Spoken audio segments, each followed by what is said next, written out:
Have you ever loved someone so deeply, only to realize you were just part of their performance?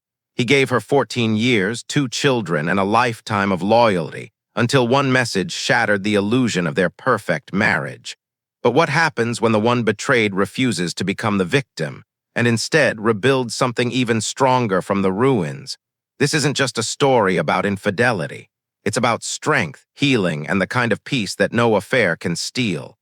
So, if you're ready for a roller coaster of betrayal, heartbreak, and powerful redemption, don't forget to like, comment, and subscribe to Cheating Stories 7. Your support means the world and keeps these true stories alive. Now, let's step into this emotional journey together. She cheated, then regretted it. But I moved on and built a better life without her. We were the kind of couple that made people believe in love. At least that's what it looked like from the outside. My name is Ryan Carter, and I was married to Melissa for 14 years. We met in our early 20s through mutual friends. She was charismatic, witty, and walked into rooms like she owned them. I was quieter, more grounded. But something about her energy pulled me in. From the very beginning, Melissa had this way of making everything feel like a movie. We traveled, we hosted dinner parties, we raised 2 amazing kids together. We took family photos every year, matching sweaters, forced smiles, the whole thing. I worked in finance. She started her career in marketing. Our social media showed beach vacations, holiday cheer, romantic anniversaries. People used to tell us how lucky we were, that we were goals. But what they didn't see, what even I didn't fully grasp, was that our marriage was built on performance, not intimacy. We were 2 people playing roles, and the longer we played them, the harder it became to see the truth. Melissa was always busy. She was involved in everything: PTA meetings, charity events, networking mixers. I admired her ambition, but slowly I started to feel like she was slipping away. I chalked it up to the phase of life we were in: stress, parenting, work. Everyone goes through it, right? That's what I told myself, but deep down, I missed her. I missed the woman who used to crawl into bed after long days and lay her head on my chest.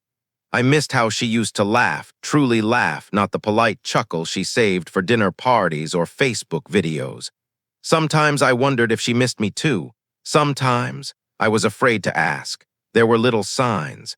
She began guarding her phone. She started wearing perfume on random weekday mornings. She'd disappear into long text exchanges. Her eyes lit with a spark I hadn't seen in years, just not a spark meant for me. Still, I didn't press.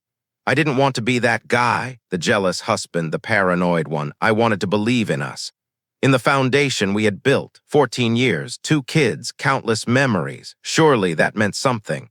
But I was clinging to an illusion painted with vacation photos and matching outfits. An illusion that told me love could be measured in years, not in connection. An illusion that was about to be shattered. At first, the changes were almost invisible, like a slow leak in a pipe behind a wall, silent, gradual, and ignored until it was too late. Melissa started coming home later than usual.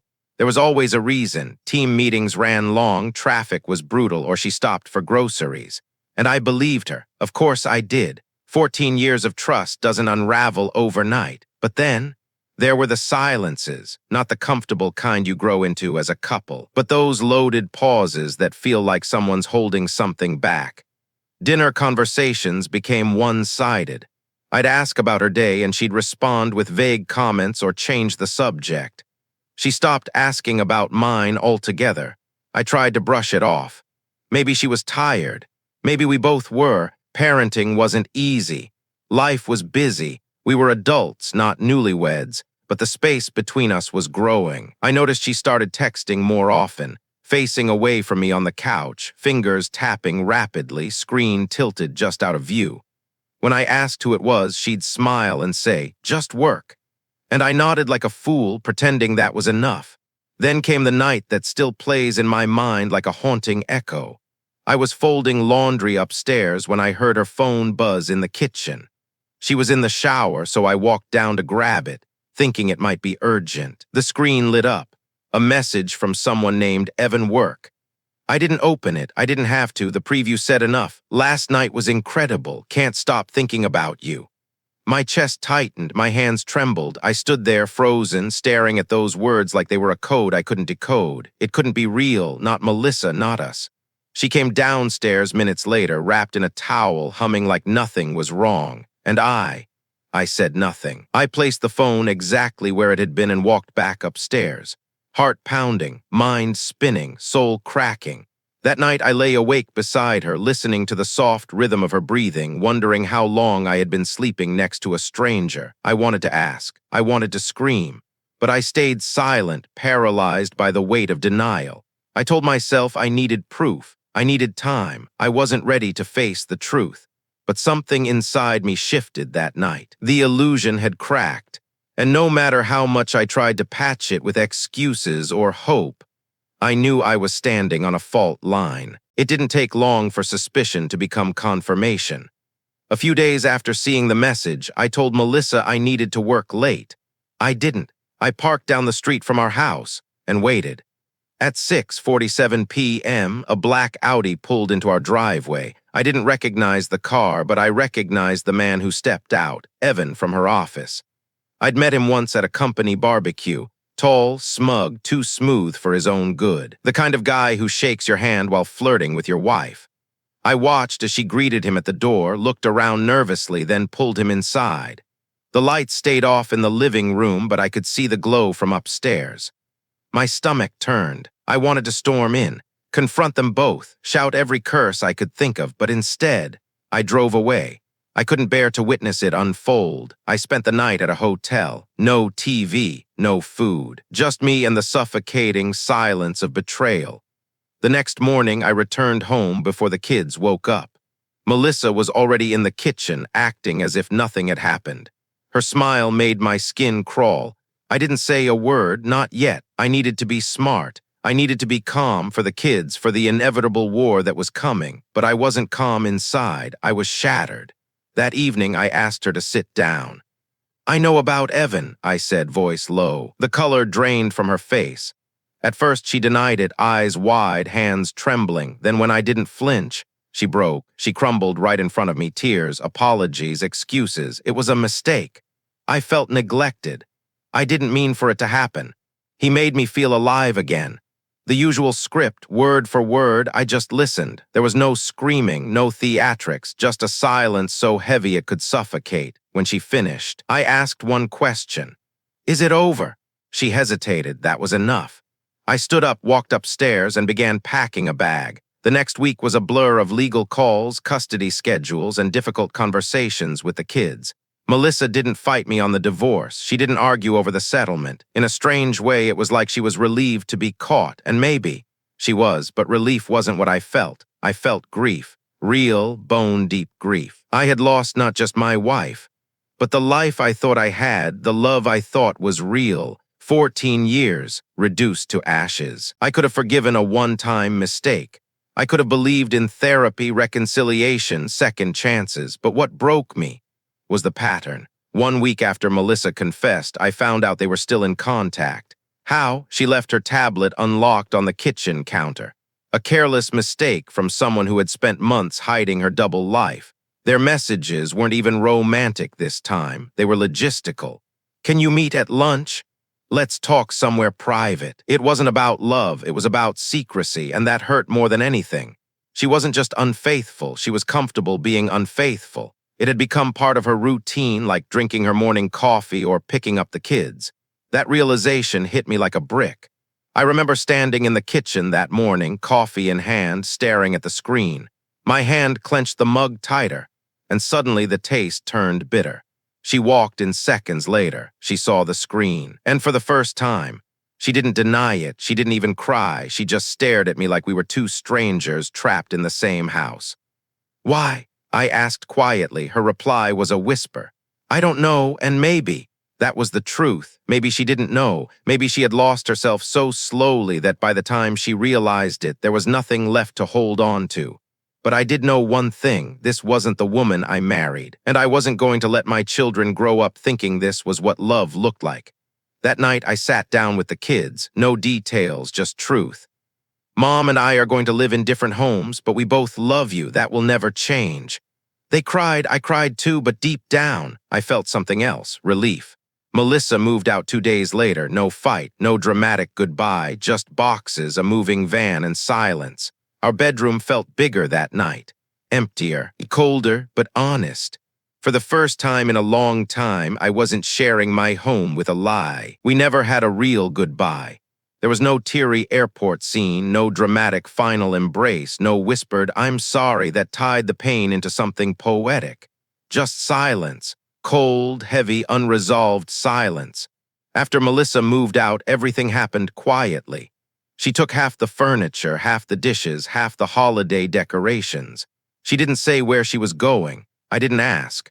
What do you say to someone who chose fantasy over family? What do you say to someone who set fire to the life you built, then acted surprised when it all burned down? The kids adjusted faster than I expected. Maybe because I worked hard to protect them from the worst of it. Maybe because deep down, they sensed the truth before I did. Melissa called occasionally. Short, clipped conversations about school pickups, dentist appointments, forgotten jackets. We were co-parents now, partners in logistics, not in life. One night, about a month after she left, she showed up unannounced. The kids were asleep. I opened the door and found her standing there, looking. Lost, hair messy, no makeup, eyes red, hands fidgeting like she didn't know what to do with them. I just wanted to see how you were," she said. I nodded. "We're fine." She stood there for a moment, waiting, hoping maybe for something more, an invitation in, a memory rekindled, a sign that there was still something left to salvage. But I had nothing to give her. No anger, no comfort, no explanation, only distance. "I should go," she said. "Yeah," I replied. She turned and walked down the porch steps, and just before she reached her car, she paused. I watched her exhale, then look back at the house, our house, like she was trying to hold on to something that no longer belonged to her. And in that moment, I felt a strange sense of peace, not because I forgave her, not because I stopped hurting, but because I finally accepted what I had been avoiding for too long. There was never going to be closure. No perfect ending. No satisfying resolution, just a chapter that needed to end, for both of us to breathe again. In the weeks that followed her departure, I found myself walking through a house that felt more like a museum than a home. Every room whispered memories, some sweet, some sharp. The photo frames on the walls, the imprint of her perfume on the closet door, the way the couch still curved in the shape of where she used to sit. It was all still there, but she wasn't. And neither was the man I used to be. I remember standing in the kitchen one morning, coffee in hand, staring at the silence. It was deafening at first, like a void I couldn't fill. But then, I noticed something new. There was no more second guessing, no more glancing at the clock wondering if she'd be late again, no more pretending. For the first time in years, I could breathe, really breathe. It wasn't happiness, not yet, but it was clarity, and that was something. The hardest part was adjusting to the weekends without the kids. The silence then wasn't peaceful, it was punishing. I'd wander the house, passing closed doors, laundry baskets, forgotten socks on the floor, and I'd feel the emptiness stretch, like I was being swallowed whole by my own quiet grief. But I didn't let it win. I made a list of small victories I could fight for: fix the broken fence, repaint the hallway, cook something new instead of ordering takeout. Little things, but they mattered. Every checked box felt like a piece of myself being put back together. And piece by piece, I began to reclaim the space, not just the house, but my own heart. I also started therapy, not because I was falling apart, but because I didn't want to fall again without understanding why. In those sessions, I realized how much I had buried beneath being strong. The truth is, I was never okay, not during the affair, not during the divorce. I just wore okay like armor. Eventually, I stopped asking why she cheated, stopped trying to decode every moment of our past. It didn't matter anymore. What mattered was what came next. Healing is never linear. Just when you think you found peace, the past comes knocking. It started with a simple text. I had been casually seeing someone, Natalie, nothing serious at first, just two people learning how to smile again. She had a daughter. I had my 2 kids. We were taking it slow. When Natalie and I discussed the idea of introducing our children to each other, I decided to let Melissa know. Not because I owed her an explanation. She had forfeited that right the day she chose another man. But as a courtesy, we were co-parents. That still meant something. I sent a short, respectful message. Hey, just giving you a heads up, I've been seeing someone. We might start letting the kids meet in the coming weeks. Wanted you to hear it from me first. I expected a simple thanks or maybe a dry acknowledgement. What I got was a storm. She called immediately. Her voice was sharp, shaky, like someone struggling to hold it together. You're seeing someone? She snapped. I replied calmly, yes, we're taking it slow. I just thought you should know. There was a pause, then came the breakdown. You moved on, she asked, like the idea had never occurred to her.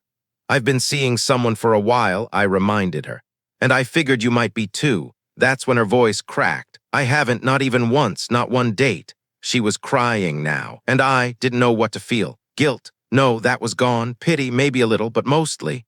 I felt clarity. She had made her choice. She had gambled our family on a fantasy and lost, and now, seeing me move forward without her, shattered whatever comfort she had left. She begged me not to let Natalie spend the night when the kids were home. She said she wasn't ready to see the other woman. Even though Natalie wasn't the other woman. There had never been any overlap. An hour later, she texted me to apologize. Another hour after that, she texted again, I deserve this. I didn't reply, I didn't gloat, I didn't lash out because I wasn't interested in revenge, only peace. And if my peace made her uncomfortable, that was her burden to carry. Starting over isn't like flipping a switch. It's like learning to walk again, every step shaky, every breath uncertain, but each one closer to something real. After the storm with Melissa passed, I focused all my energy on rebuilding, quietly, deliberately. There were no grand gestures, no Instagram-worthy milestones, just small choices made every single day. I changed the locks, not out of fear, but out of finality. This was my home now, mine and the kids. I rearranged the living room, painted over the beige walls she once insisted on, donated the dishes we bought together on our honeymoon, not out of spite, out of necessity. Healing isn't just emotional, sometimes it's physical too. Sometimes it's painting a wall midnight blue just because you can and watching how the color changes when sunlight hits it in the morning. Natalie helped, but she never pushed. She wasn't trying to fix me. She just showed up with presence, with patience, with peace. She met the kids with kindness, never trying to replace their mother. Just showing them what healthy felt like, and they responded, slowly, cautiously, but they did. There were rough patches, of course. The first time Melissa saw Natalie at a school event, the air practically froze. She said nothing, but her eyes spoke volumes, resentment, confusion, maybe even grief. But I didn't engage. I didn't have to. I was no longer living in her story. I was writing my own. I started journaling, something I hadn't done since college. At first, the pages were filled with anger, questions, and regret. But over time, something shifted. The tone changed. The words softened. I began to write about gratitude for my children, for quiet mornings, for the chance to rebuild. There were nights I still felt haunted. Memories don't vanish just because you've moved on, but instead of being trapped in them, I started learning from them. I learned that love without respect is hollow. That loyalty is a choice made daily, not a promise made once. That forgiveness is not about letting someone back in, it's about setting yourself free. One evening, while watching the kids play in the backyard, Natalie turned to me and said, "You look lighter these days." And she was right. I did, not because life was perfect, far from it, but because for the first time in years, I wasn't carrying someone else's chaos. I had rebuilt my life on honesty, on presence, on real connection. Falling in love again wasn't part of the plan. After everything I'd been through, I wasn't looking for another deep connection. I wasn't searching for fireworks or fairy tales. I just wanted peace, something simple, steady, and honest. But then came Natalie. We met through mutual friends, two single parents who understood what it meant to build a life from rubble. There was no performance, no pretense. She didn't try to impress me with grand stories or dramatic gestures. She listened. She noticed the little things, like how I fidget with my ring finger when I'm anxious even though the ring is long gone, or how I instinctively check the door twice before going to bed. She never asked for explanations. She just made space. Our conversations weren't rushed. There was no pressure to define what we were. It was slow, intentional, and in that slowness, something rare happened. I began to trust again, not blindly, not foolishly, but bravely. I remember one night, a few months into dating, we were sitting on my back porch. The kids were asleep. We had a bottle of wine open between us. The air was cool. The sky was clear. She turned to me and asked, "Do you ever miss her?" It caught me off guard, not because I hadn't thought about Melissa, of course I had, but because no one had ever asked with such calm curiosity, without judgment or jealousy. I answered honestly. I miss who I thought she was, but not who she really became.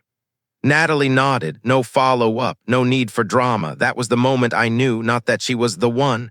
I don't think love works like that anymore, but that she was safe, and I hadn't felt safe in a long, long time. She met my kids slowly, gently. She didn't try to win them over with gifts or jokes. She asked questions, learned their routines, remembered their favorite colors. She showed up, not just for me, but for them. And over time, they began to lean in. I caught my daughter once laughing at one of Natalie's terrible puns. A real laugh, the kind I hadn't heard in months. It filled the room with something I hadn't felt since before the divorce, hope. And in that moment, I realized something powerful. Melissa had broken my heart, yes, but she didn't break my ability to love. She didn't destroy my future. She just freed me from a version of life that wasn't meant for me anymore. Jealousy is strange. It doesn't always show up with fire and screaming. Sometimes it arrives dressed in politeness, veiled in guilt, cloaked in concern. That's how it began with Melissa. At first, she kept her distance after Natalie entered the picture.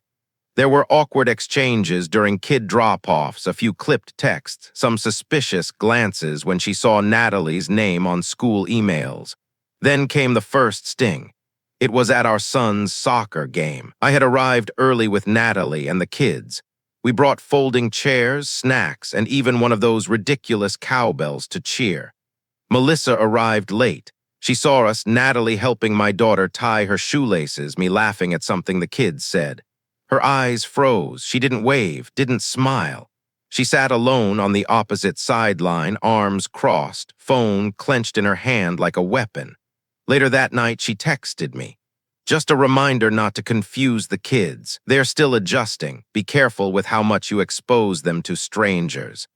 Strangers. Natalie wasn't a stranger. She was the woman who taught my daughter to braid her hair, the one who helped my son with his book report when I had to work late. But I didn't respond with anger, just a simple, "Natalie's part of my life now. I've been respectful. Please do the same." She didn't reply. A week later, the kids told me something strange. "Mom said you're rushing, that people who move on too fast usually regret it." I didn't tell them the truth, that their mother had jumped into someone else's arms while still wearing her wedding ring, that she was the one who moved too fast and fell even faster. Instead, I reassured them. Sometimes people say things when they're hurting. We'll just focus on what makes us feel safe and happy. But it didn't stop. She started calling more often about the most trivial things. What did they eat for dinner? Did Natalie drive them? Did she tuck them in? At first, I answered patiently, then firmly, and eventually I stopped answering at all unless it was necessary, because this wasn't co-parenting. It was control masked as concern, and I wasn't going to play that game. Then came the final blow, her showing up uninvited at my doorstep. It was 8 p.m. Natalie and I were helping the kids with a school project. Melissa knocked, holding a box of forgotten toys. Her eyes scanned the room. She saw the kids laughing with Natalie. She saw the half-empty wine glass on the counter. She saw what she had thrown away, now thriving without her, and that's when it happened. She snapped. Tears, accusations, guilt-laced barbs. "How could you let someone else raise my children? You never fought for us like this. She doesn't know them the way I do." I stood there calm but firm. "This isn't about her," I said. "It's about the choices you made and the consequences that followed." She stared at me, desperate, angry, lost. "I didn't think it would feel like this." As she whispered, I nodded. "I know." She turned and left without another word. Mother's Day was always a complicated holiday after the divorce. We tried to keep things civil for the kids, cards, hugs, polite exchanges at the door. But that year, something small spiraled into something much bigger. It started with sunshine. After weeks of gray skies and closed beaches, Saturday bloomed into a perfect day. I had the kids that weekend. We spontaneously packed up towels, snacks, and headed to the shore. We spent the whole day there, sandcastles, wave chasing, ice cream dripping down small fingers. They laughed, ran, collapsed into the sand like they hadn't smiled like that in months. I didn't think twice. To me, it was just a beautiful day spent being present with my children. Sunday morning, I dropped them off at Melissa's. A few hours later, my phone buzzed. Her tone was calm at first. "I heard you took the kids to the beach yesterday," she said. I smiled. "Yeah, it was a great day. I think they really needed it." Silence, then came the sting. "I was planning to take them to the beach for Mother's Day," she said, her voice tightening. I paused. "I didn't know. You never mentioned anything." That's when it started to turn. She said I was inconsiderate, that I always steal moments, that I was trying to outshine her in the kids' eyes, that I should have known. I apologized, not because I felt guilty, but because it felt like the right thing to do. I honestly didn't mean to ruin anything. I said it wasn't a plan, it just happened. Her reply was flat. Of course it did. Then she changed topics abruptly. "Thanks for the gift, by the way." I froze. "What gift?" "You know, the basket, the one the kids told me about." And that's when the realization hit me like a cold wave. The gift basket I had secretly prepared for Natalie was hidden in my closet. The kids had found it. They assumed it was for their mom. They told her, probably excited, probably proud. And now Melissa thought I had gone through the trouble of crafting a special gift for her, only to not give it to her. I tried to explain. "It wasn't for you," I said quietly, and just like that, the calm shattered. "You didn't even get me anything," she snapped. "After everything, after 14 years, you couldn't even pretend to care." My voice stayed steady. "I'm not your husband anymore." Silence again, and then she hung up. I stood there, phone still in hand, heart not racing, just sinking. Not because I did something wrong, but because this was yet another reminder. She hadn't moved on, not really. She could live in a new apartment. She could share custody. She could sign divorce papers. But emotionally, she was still standing in our old kitchen, still expecting the version of me that no longer existed. Guilt is a tricky thing. It doesn't always wear chains and shout accusations. Sometimes, it whispers in the quietest corners of your mind, asking if you've done enough, even when you've already done too much. After the Mother's Day blow-up, things went strangely quiet. Melissa stopped texting for a few days. No check-ins, no sarcastic digs, no sudden appearances at my door. And then out of nowhere came a long message. It started with, "I'm not trying to start anything," and ended with, "I just want to be included again." She said she felt like an outsider in her own children's lives, that she felt replaced, that Natalie was overstepping. She didn't accuse, she suggested, she didn't yell. She wrote in lowercase, sad, passive tones, and that's how I knew it wasn't an olive branch. It was a hook. She wanted me to feel sorry, to feel guilty for moving on, for smiling again, for being loved, in a way that no longer included her. I stared at the message for a long time. Part of me, the part that still remembered the good years, felt the sting. After all, this was the mother of my children, the woman I once built a life with, but another part of me knew better now. I knew what she was doing. This wasn't about the kids. This wasn't about fairness. It was about control, about keeping one foot in a life she no longer owned. So I replied simply, "The kids are safe. They're loved. They're thriving. That's all that matters now." She didn't respond for hours. Then finally, "It just hurts to be on the outside of something I helped create." And that sentence almost broke me because it was true. She did help create this family. She helped raise these children. She was, at one time, my partner in everything. But she also chose to walk away, to gamble it all for someone else. And when that fantasy crumbled, she wanted to climb back into the story, without acknowledging that she was the one who tore out the pages. I didn't reply to her second message, not because I didn't care, but because I cared too much about the life I was finally rebuilding. She thought she was choosing freedom. She thought excitement would be worth the risk, but she never paused to calculate the cost. At first, it looked like she had landed on her feet. After the divorce, Melissa got a decent settlement. She rented a modern apartment near the city, started dressing differently, posted filtered selfies with captions like "New Chapter, New Me." She still had her job, same office, same coworkers, including Evan, the man she chose over our family. But fantasy has a short shelf life. Evan wasn't the man she thought he was. Within months of the divorce being finalized, he distanced himself. He stopped showing up to plans, started traveling more for work. Then, quietly and without drama, he was gone. She didn't tell me, of course. I heard through mutual acquaintances. Apparently, he'd been seeing someone else, someone younger, someone with no baggage, no kids, no messy past. Melissa had gambled everything and lost the bet. Then came the ripple effects. She was laid off during a company restructure. Her once promising career stalled. The rent became harder to cover. The savings started to shrink, and in desperation, she made a choice that shocked even me. She tried to pull money from her 401k without understanding the penalties. She texted me late one night. "How do you take money out of retirement accounts without a tax hit?"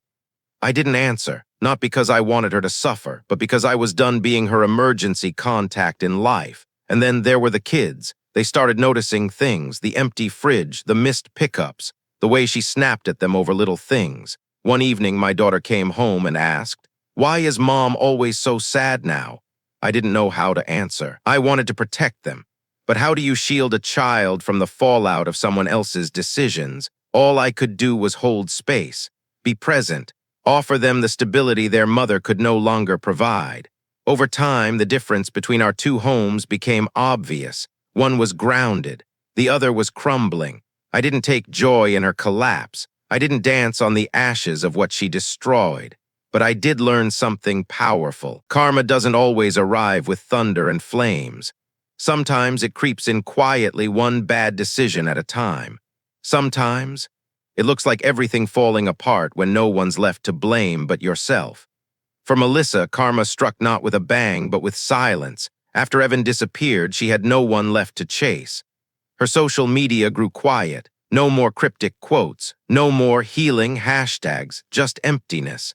Then came the worst part, financial collapse. She had burned through most of her divorce settlement investing in Evan's failing business. He convinced her it was a shared future. In reality, it was just a sinking ship, and she was the only one left holding the anchor. I found out later she'd even considered moving out of state to follow him, leaving the kids behind. She didn't. But the fact that she almost did said everything. And when the business folded, so did her last safety net. She tried to hide it, told the kids she was between jobs. But kids are observant. They noticed when groceries ran low, when lights were turned off during the day, when birthdays started coming without wrapped gifts. They never said anything. But one night my son looked at me and asked, "Can we bring extra snacks next time we go to Mom's?" It broke my heart, but I didn't badmouth her, didn't point fingers. I just packed the bag a little fuller and said nothing. It wasn't long before others began to see through the cracks.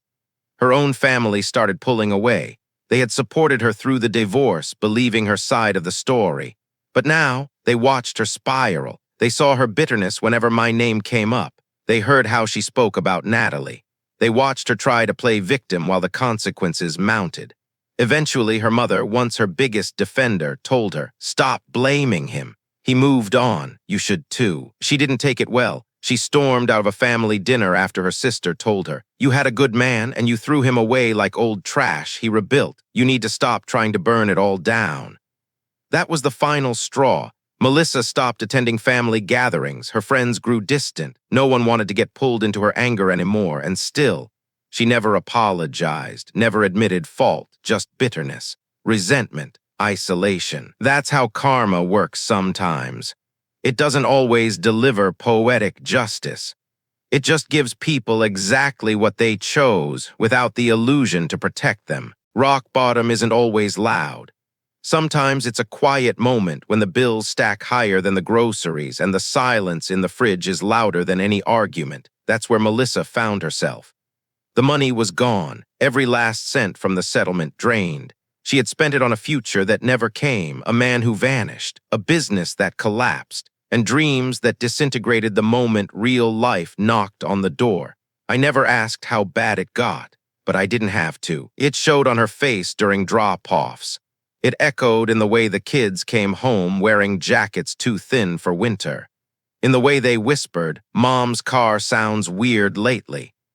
Eventually, the cracks became canyons. Her lease ended and wasn't renewed. She had fallen behind on rent too many times. Utilities were cut off one by one.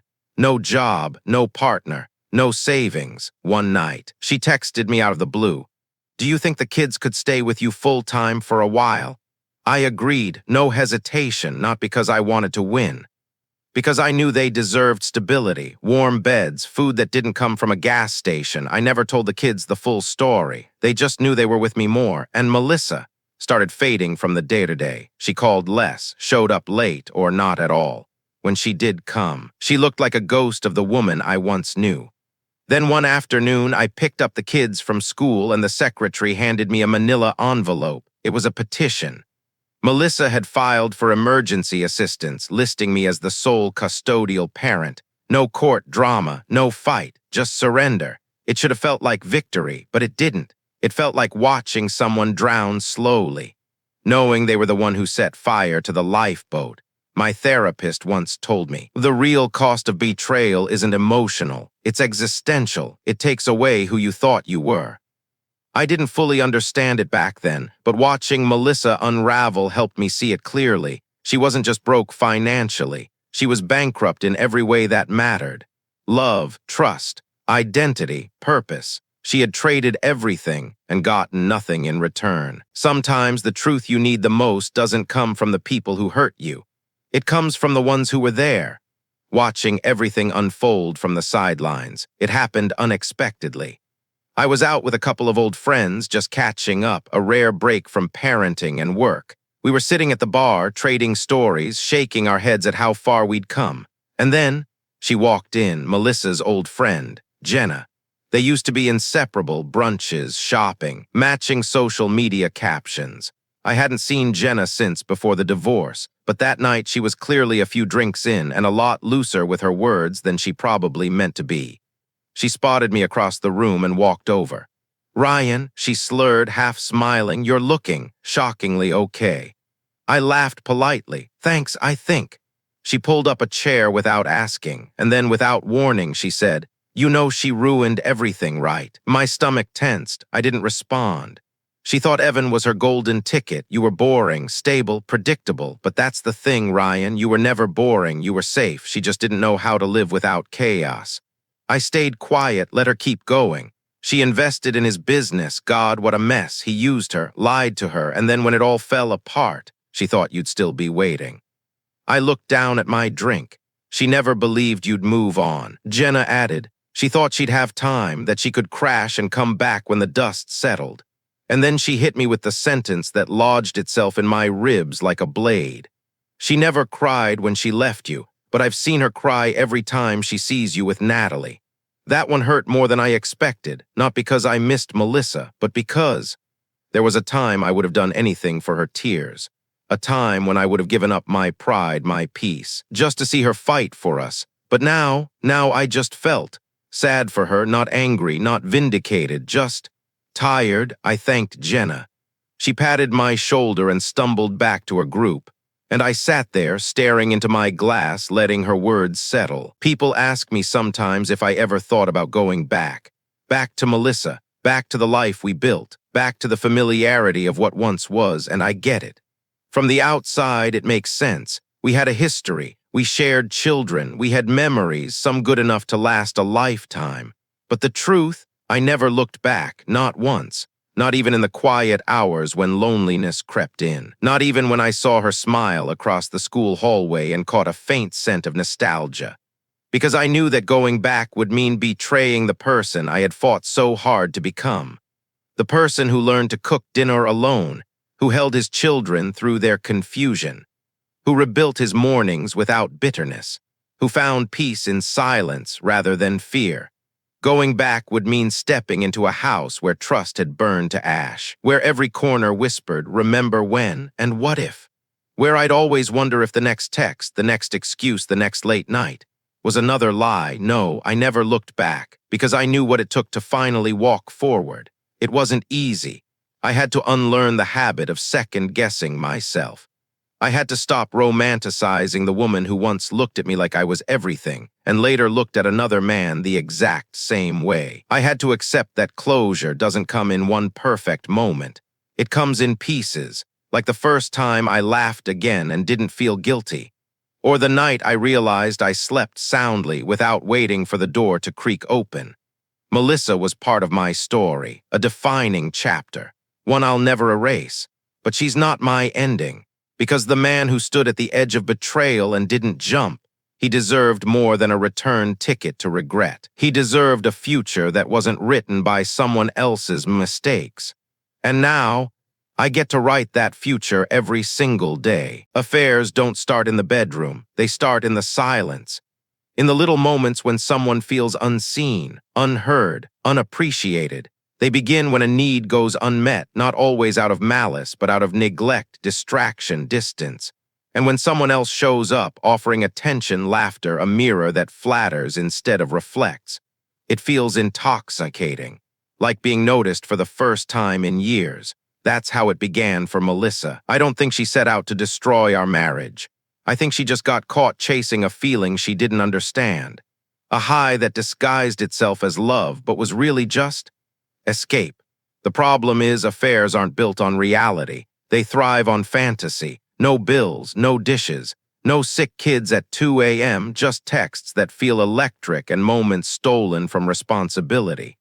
But here's the thing about fantasy. It doesn't survive Monday morning. Because when the dust settles, when the adrenaline fades, you're left with the truth. You hurt someone who would have stayed. You shattered a home for a thrill. You gambled with real love and lost. Melissa once told me months after the divorce, it felt so exciting at first, like I was waking up again. I believe her because that's what dopamine does. That's what forbidden feels like. But then she paused and added softly, but it never felt like home. That's the part no one talks about. The guilt, the loneliness, the slow realization that what you left behind wasn't perfect, but it was real. Affairs promise fireworks, but real happiness, it's quieter. It's found in trust, in forgiveness, in someone knowing all your flaws and staying anyway. I've seen what affairs leave behind: half-filled apartments, tears on custody schedules, cold dinners at empty tables, and people who thought they were chasing joy but ran straight into ruin. So no, affairs don't lead to real happiness. They lead to consequences. They lead to damage. And most of all, they lead to lessons paid for in pain. Lust is easy. Love is not. Lust is instant. It flares up with a glance, a touch, a compliment whispered in dim lighting. It thrives on novelty, on what's new, on what feels exciting simply because it hasn't been tested yet. Love is built slowly, brick by brick, word by word, mistake by mistake, followed by forgiveness. I used to think the two overlapped. That chemistry meant compatibility. That desire meant destiny. Melissa and I had both in the beginning. We were passionate, adventurous, obsessed with each other. But lust doesn't carry groceries at 8 p.m. after you've both had long days. Lust doesn't sit by your side in a hospital waiting room. Lust doesn't hold you when your job is on the line and your confidence is shot. Love does. When she cheated, I used to ask myself over and over, was the sex better? Was he more exciting? Did she crave him in ways she didn't crave me anymore? But I was asking the wrong questions, because lust is easy to find, but it's not hard to replace. What's rare is someone who stays when the fire dims, someone who still reaches for your hand when routine sets in, someone who chooses you not just when you're glowing, but when you're broken. Natalie showed me that. She wasn't a whirlwind, she was warm. Our connection wasn't a firework, it was a slow sunrise, quiet, steady, constant. With her, I didn't feel on fire. I felt seen, and when I think back now, I realize Melissa didn't leave because she stopped loving me. She left because she confused wanting more with wanting different. That's what lust does. It makes you think you're missing something when really, you just forgot how to water what you already had. People say nice guys finish last, but they don't see the full race. They don't see the nights you stayed up helping with homework after a 12-hour workday. They don't see you biting your tongue in court so your kids never have to hear you hate their mother. They don't see you putting groceries in 2 homes, yours and hers, just so your children never go hungry. They don't see the restraint, the grace, the heartbreak you carried, in silence. I used to wonder if any of it mattered, if being the good guy in the story really got you anywhere in the end. Because for a long time, all I had to show for it was a broken heart and an empty house. But slowly the rewards came, not as fireworks, but as moments. Like when my son looked at me and said, "Dad, I want to be like you when I grow up." Not rich, not famous, just like me. Or when my daughter gave Natalie a handmade birthday card and wrote, "Thank you for making Daddy smile again." Or the first time I laughed without guilt. The first night I slept without anger. The morning I looked in the mirror and finally liked the man staring back. I didn't get revenge. I didn't need to because my peace was louder than any argument.